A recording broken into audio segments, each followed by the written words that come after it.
नमस्कार, मैं हूं मृत्युंजय कुमार झा और हमारा खास शो बाजार अगले हफ्ते में आपका स्वागत है।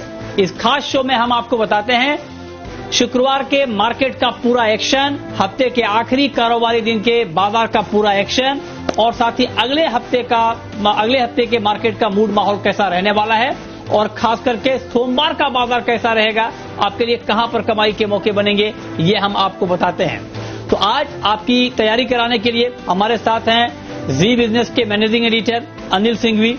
हमारे साथ एक खास मेहमान है ट्रेड स्विफ्ट ब्रोकिंग के संदीप जैन साहब और साथ ही मेरी पूरी रिसर्च टीम तैयार है, तैनात है आपको अलग अलग रिसर्च बताने के लिए।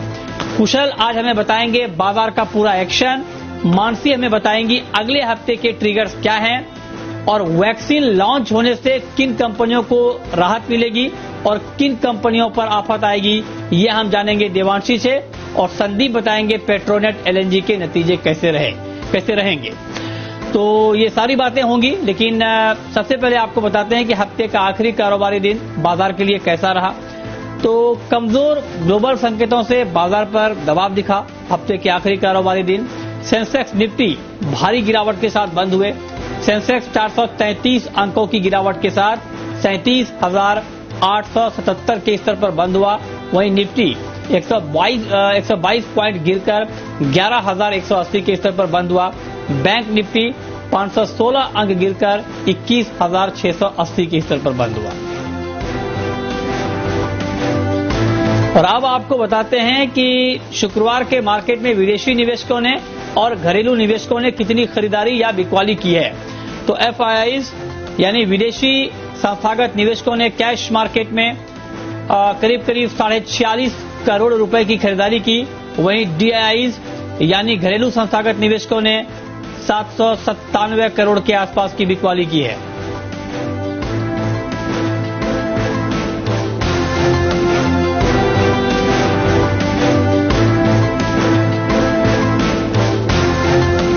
और अब रुक करते हैं आज के बाजार पर एडिटर्स टेक का, और ये बताने के लिए हमारे मैनेजिंग एडिटर अनिल सिंघवी हमारे साथ बने हुए हैं। अनिल जी, बहुत बहुत स्वागत है आपका। बाजार बढ़त पर खुले लेकिन अचानक गिर गए, आज आखिर हुआ क्या बाजार को और शुक्रवार के कारोबार पर आपकी राय है क्या?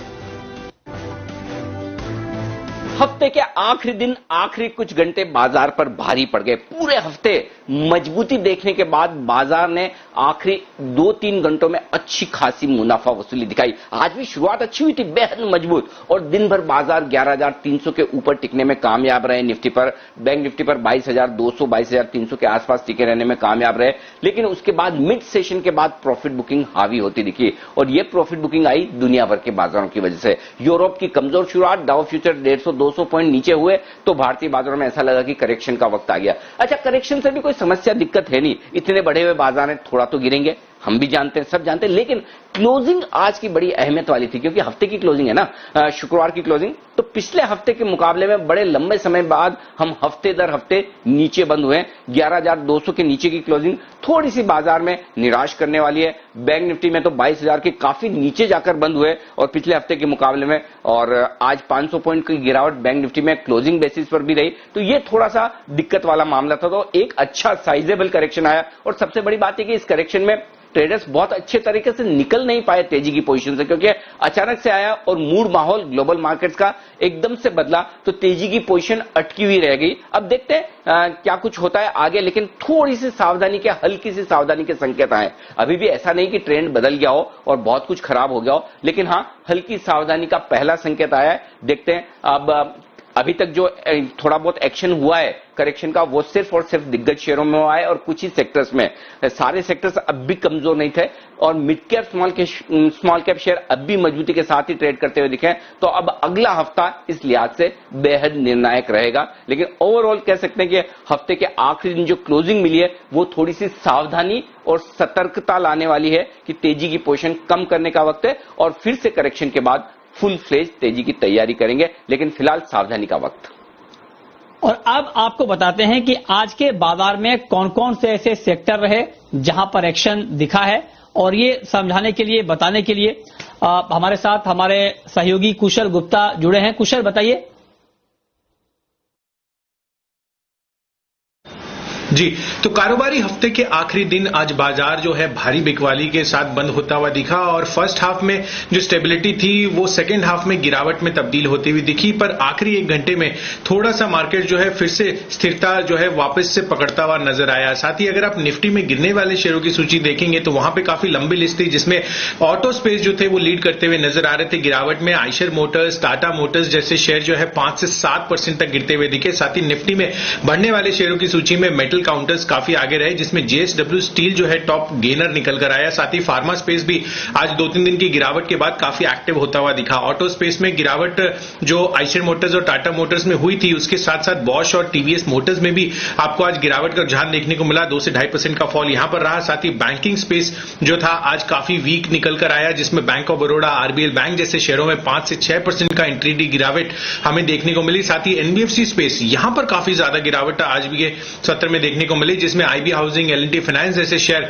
2 से 3% तक लुढ़कते हुए नजर आए। एफएमजीजी स्पेस में भी आज मुनाफा वसूली हावी रही, जहां पर गोदरेज कंज्यूमर पिछले 2-3 दिनों से अच्छी तेजी बनती हुई दिखी थी इसमें, पर यहां पर यह आज के लिए जो है टॉप लूजर निकल कर आया और आईटीसी में भी गिरावट हमें हावी होती हुई दिखी। फार्मा स्पेस काफी अच्छा मजबूती के साथ आज बंद होता हुआ दिखा, जिसमें लुपिन टॉप गेनर निकल के आया। 9% की बढ़त यहां पर थी। ग्लेनमार्क फार्मा में भी 2.5 से 3% की तेजी बनती हुई नजर आई। साथ ही मेटल स्पेस यहां पर भी काफी एक्टिविटी जो है आज के सत्र में बनती हुई नजर आई। और जी के हिट कॉल्स अगर आप देखें तो लुपिन का राकेश कुणाल चार्ट कॉर्नर में रिकमेंड किया गया था, सुबह यहां पर अच्छी तेजी बनी। और साथ ही सीमेंस और इंडिया निपॉन इलेक्ट्रिकल जो जैन साहब की पिक थी आज की, वहां पर एक बहुत ही शानदार आउट परफॉर्मेंस देखने को मिला। तो ये अलग अलग सेक्टर का एक्शन कुशल ने हमें समझाया, लेकिन अब रुक करते हैं अपने खास मेहमान का। और आज हमारे साथ हैं ट्रेड स्विफ्ट ब्रोकिंग के संदीप जैन साहब। संदीप जी, बहुत बहुत स्वागत है आपका कार्यक्रम में। मेरा आपसे पहला सवाल ये होगा कि हफ्ते का आखिरी कारोबारी दिन जिस तरह से हमने ट्रेड देखा, आपके हिसाब से मार्केट में आज के हालात को देखते हुए नेक्स्ट वीक के लिए क्या अंदाजा लगाया जाए? और दूसरा सवाल मेरा ये होगा कि ऐसे हालात में मंडे को क्या ट्रेड लिया जाए इंट्राडे के लिए? नहीं, बिल्कुल बहुत सही सवाल है और अनिल जी ने बहुत तरीके से जो एनालिसिस में बात कि कहीं ना कहीं कॉशियस रहना है, क्योंकि देखिए एक बार मार्केट कहीं ना कहीं डायरेक्शन लेने की कोशिश कर रहा है। ऊपर जाने के लिए कोई विशेष रीजंस है नहीं और नीचे आने के लिए कुछ ना कुछ बहाना ढूंढ रहा है मार्केट। तो एक करेक्शन है और मुझे लगता है इट्स वेरी गुड ऑल्सो कोई ना कोई मीनिंगफुल और हेल्दी करेक्शन हो। और फिर भी अपॉर्चुनिटीज है, मिड कैप स्मॉल कैप अभी भी मजबूत है। और कई बार ऐसा होता है एक आधी क्लोजिंग ऐसे होने के बाद भी कम से कम डिसाइसिवली 2 या 3 क्लोजिंग होती है, तब समझ में आता है कि हाँ मार्केट में ट्रेंड चेंज हो रहा है। या अभी भी मुझे लगता है कि बाइंग की तरफ अपॉर्चुनिटीज ढूंढनी चाहिए और वो स्टॉक्स या वो सेक्टर्स जहां पे बहुत बड़ा परफॉर्मेंस आया नहीं है, मार्केट इतना नीचे से ऊपर आ गया, मगर कई सेक्टर्स है, कई स्टॉक्स है जो कि नहीं चले हैं, जैसे कि एनबीएफसीज है या एमएफआईज है या ऑटो इंसुलरी स्टॉक्स है, जैसे कि मैंने आज भी ऑटो इंसुलरी में एक इंडिया निपॉन दिया था और पिछले कुछ दिनों में इन्हीं टाइप के स्टॉक्स पे ही जोर ज्यादा दे रहे हैं। तो मैंने इंट्राडे के तौर पे एक एमएफआई है जो कि बेहतरीन मतलब बेस्ट क्वालिटी एमएफआई है लिस्टेड, और वो है क्रेडिट एक्सेस ग्रामीण, जो कि एक बहुत बड़ा अंडर परफॉर्मर है, परफॉर्म नहीं किया क्योंकि रीजन बीइंग कि MFI is one of the worst affected. तो 591 के लगभग आज 91 के लगभग क्लोज हुआ है और 630 का टारगेट और 500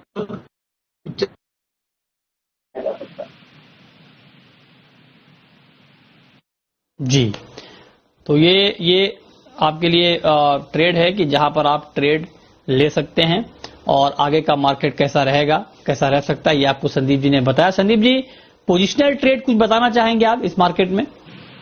बिल्कुल, पोजिशनल ट्रेड में भी आज देखिए जिस तरीके से एक स्टॉक बंद हुआ था ब्लू स्टार लिमिटेड, और इसके बारे में आज दिन में भी जो अपना पैनल है उसमें भी डिस्कशन हुआ था और शायद दिया भी गया था ये कॉल। और मुझे ऐसा लगता है कि ब्लू स्टार एक अच्छी एयर कंडीशनिंग कंपनी है, कमर्शियल रेफ्रिजरेशन में है, अगेन एन अंडर परफॉर्मर, काफी बड़ा अंडर परफॉर्मेंस है मार्केट के साथ, ये भी चला नहीं है, तो इसलिए डाउनसाइड रिस्क भी बहुत कम लगती है। अगर आप देखें तो 450 का एक लो था 408-10 के लगभग और अभी भी 517 के लगभग है, तो 541 के लगभग आज की करंट मार्केट प्राइस थी।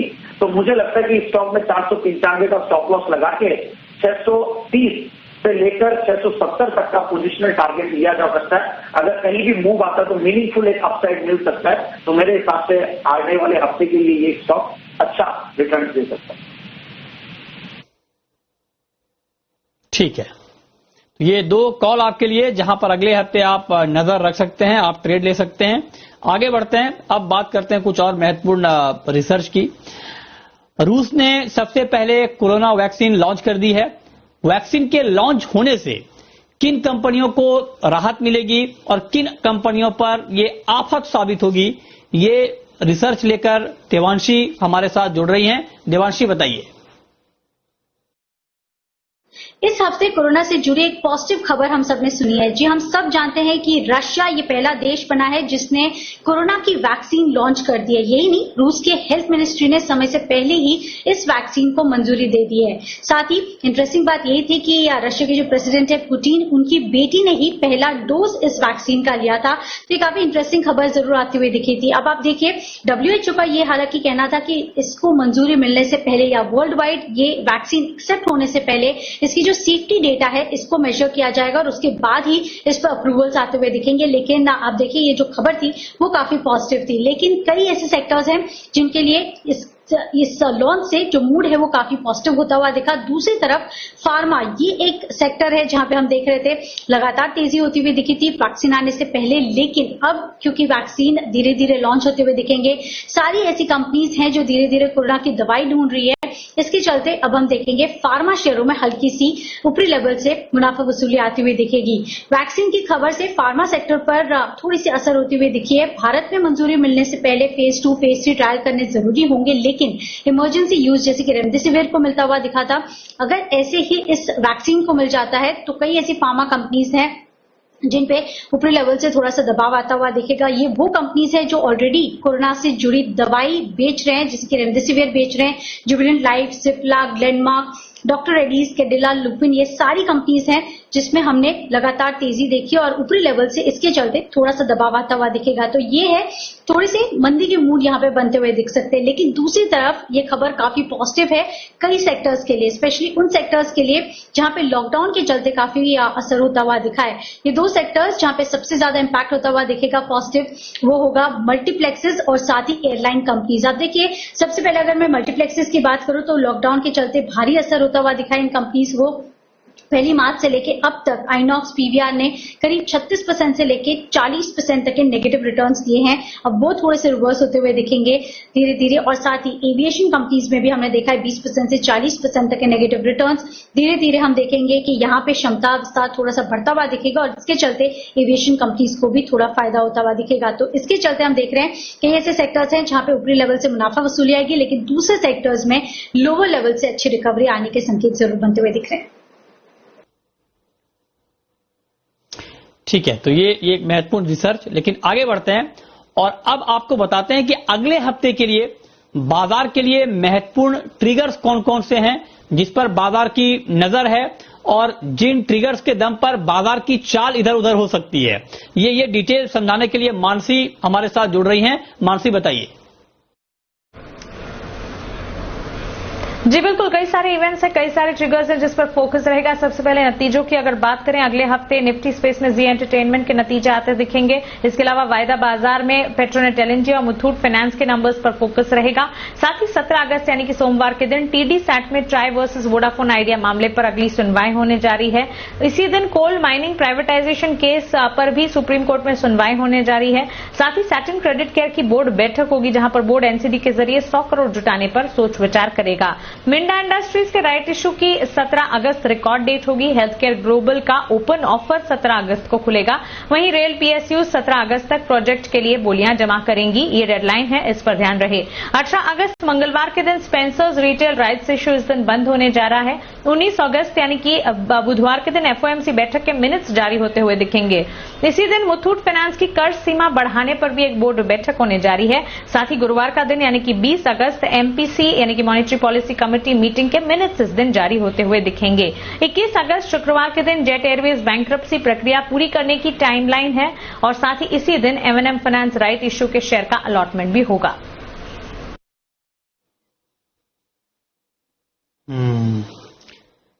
ठीक है, तो ये अगले हफ्ते के महत्वपूर्ण ट्रिगर्स हैं जिसका नजर मार्केट के ऊपर रखना जिस पर जरूरी है। लेकिन अब रुक करते हैं हमारी खास पेश का शर्मा जी के ऑप्शन का।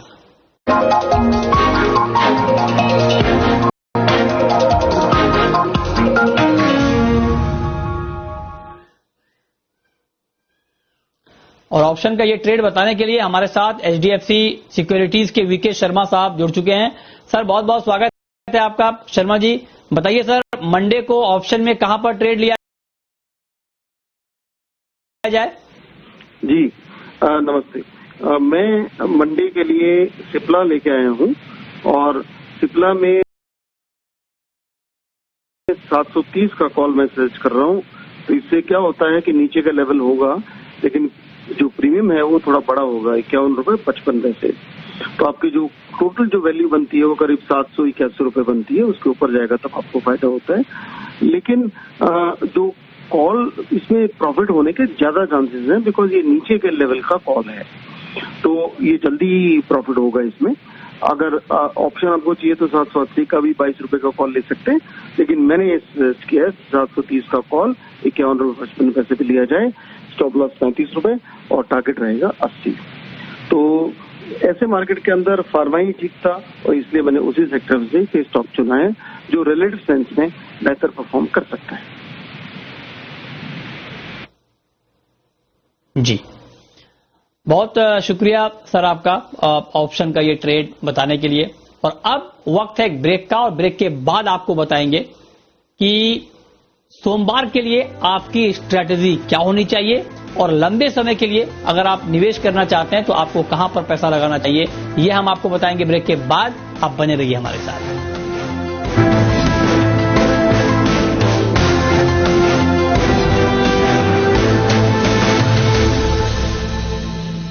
ब्रेक के बाद भी आपका स्वागत है।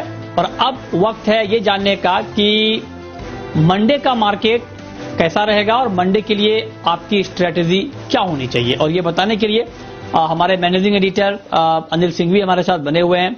अनिल जी, अब 2 दिन के गिरावट के 2 दिन की अगर हम देखें यहां पर, तो छुट्टी के बाद जब मार्केट मंडे को ओपन होगा तो मंडे के लिए क्या स्ट्रेटजी बाजार में बनानी चाहिए? 11,200 के नीचे की क्लोजिंग देने के बाद अब अगले हफ्ते के लिए निफ्टी पर बेहद अहम सपोर्ट लेवल जो आता दिखेगा वो आएगा 10,900 से लेकर 11,050 की। ये 150 पॉइंट की रेंज अब अगले अहम सपोर्ट के तौर पर आपके लिए काम करती हुई दिखेगी। और बैंक निफ्टी अगर 21,400 21,500 के रेंज को तोड़कर नीचे ट्रेड करता है तो 21,000 के आसपास अगला मजबूत सपोर्ट बैंक निफ्टी पर नजर आएगा। अब ये आगे किस तरह से होगा, ये इस बात पर डिपेंड करता है कि ग्लोबल मार्केट्स किस तरह से दिखते हैं। क्या ग्लोबल मार्केट्स में इतनी तेजी होने के बाद एक छोटा सा रनिंग करेक्शन है? शायद हाँ, और अगर ये है तो बाजार फिर से 11,000 के लेवल को तोड़े बगैर रिकवर हो जाएंगे। लेकिन अगर इस रनिंग करेक्शन के बजाय करेक्शन थोड़ा सा गहराता है, बिकवाली थोड़ी सी बड़ी होती है, तो फिर चिंता की बात हो सकती है। तो पहला ट्रिगर जो आपको देखना है वो दुनिया भर के बाजारों से, ये तो बाहर का हुआ।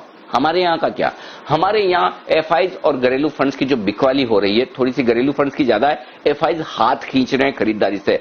अब इनका रुझान आगे चलते हुए क्या होता है ये देखना इंपॉर्टेंट होगा। तो अगर एफआईज की बिकवाली बढ़ती है और घरेलू फंड भी बहुत तेजी से खरीदने नहीं आते तो मामला थोड़ा सा आगे चलते हुए मुश्किल भरा हो सकता है। तो ये 2 ट्रिगर हैं जो बाजार की स्थिरता, स्टेबिलिटी या खरीदारी फिर से लौटती है या नहीं, ये दिखाएंगे। लेवल्स पर नजर रखिए, जब तक बाजार अहम लेवल तोड़कर नीचे ट्रेड नहीं करता तब तक तेजी का रुझान बरकरार है। छोटे मोटे करेक्शन हर तेजी के मार्केट में आते हैं, अभी भी आए हैं, लेकिन हाँ एक चीज साफ दिख रही वो ये 11,300 11,400 बड़ी रुकावट का लेवल है और बैंक निफ्टी पर 22,300 से 22,500 की रेंज बड़ी रुकावट का लेवल है। फ्रेश और बड़ी तेजी अब तभी होगी जब अगले हफ्ते हम इन 2 लेवल्स को पार करके टिक पाए, अदरवाइज थोड़ा सा करेक्शन हो सकता है। और करेक्शंस में आपको रहना है हल्का, थोड़ा प्रॉफिट बुक करके आप हल्के रहें, कैश में रहें, ताकि अगर निचले लेवल मिले तो उसकी रहे तैयारी तुरंत से फिर से खरीदारी करने की। तो मौके मिलेंगे बाजार में और अगला हफ्ता अब तक के पिछले 5-6 हफ्तों के मुकाबले में सबसे ज्यादा अहमियत वाला होगा और उसी की आपको तैयारी कर लेनी है। बहुत शुक्रिया सर आपका सोमवार के लिए ये स्ट्रेटजी बताने के लिए। लेकिन अब सोमवार को ऑप्शन में और आपको कहां पर कमाई के मौके बन सकते हैं ये बताने के लिए हमारे साथ हैं एक्सिस सिक्योरिटीज के राजेश पालविया। राजेश जी बहुत बहुत स्वागत है आपका। बताइए आपके हिसाब से मंडे को ऑप्शन में कहां पर ट्रेड लिया जाए? गुड इवनिंग नतीजे जी। देखिए आज जिस तरीके से लास्ट के सेकंड हाफ में अगर हम देखें तो एक सेल ऑफ देखने को मिला मार्केट में, और मार्केट थोड़ा सा कॉशियस मोड में दिखा। तो मार्केट पिछले 3-4 ट्रेडिंग सेशन से 11,300-350 के लेवल पे जाके हर बार सप्लाई प्रेशर वहां पे बना हुआ था, और आज के सेशन में 11,200 के लेवल को भी हम तोड़ के बंद हुए। बट अगर हम देखें तो ओवरऑल सेटअप पॉजिटिव है, तो हम बुलिश साइड का ही ट्रेड इनिशिएट करेंगे। बट उसके लिए हम कॉल स्प्रेड के थ्रू, बुल कॉल स्प्रेड के थ्रू यहाँ पे ट्रेड इनिशिएट करेंगे। तो हम 11,200 का कॉल ऑप्शन जो कि आज क्लोज हुआ 20 अगस्त के एक्सपायरी वाला 94 के आसपास, वो बाय करेंगे। उसके सामने इसकी कॉस्ट को कम करने के लिए जैसा अभी अनिल जी भी बता रहे थे 11,300 11,400 सप्लाई जोन है, तो 11,400 के 2 कॉल ऑप्शन हम बेचेंगे जो कि करीब 30 रुपए के आसपास ट्रेड कर रहे थे आज। तो इसमें हमें 60 रुपए का इनफ्लो आएगा। तो टोटल हमारी कॉस्ट जो होगी इस स्ट्रेटेजी को इनिशिएट करने के लिए वो 34 रुपीज की होगी। तो एक कॉल 11,200 का बाय करना है 94 रुपीज में। उसके सामने हमें 2 कॉल ऑप्शन बेचने हैं 11,400 के, जो कि 30 रुपए के आसपास क्लोज हुए। तो 60 रुपए का इसमें क्रेडिट आएगा। तो टोटल हमारी कॉस्ट जो रहेगी इस स्ट्रेटेजी को ट्रेड करने की वो 34 रुपीज की रहेगी। इसमें हम स्टॉप लॉस रखेंगे 15 रुपए का, और हम टारगेट एक्सपेक्ट कर रहे हैं 80 रुपए तक के। हमें लग रहा है कि यहाँ से एक पुल बैक एक्शन जरूर आना चाहिए मार्केट में, जो कि इसको 11,250 11,300 की रेंज में लेके जाएगी। तो ये 80 रुपए के आसपास ये बुल कॉल स्प्रेड का टारगेट हम एक्सपेक्ट कर रहे हैं। और इसमें जो ब्रेक इवन रहेगा वो रहेगा 11,460 का।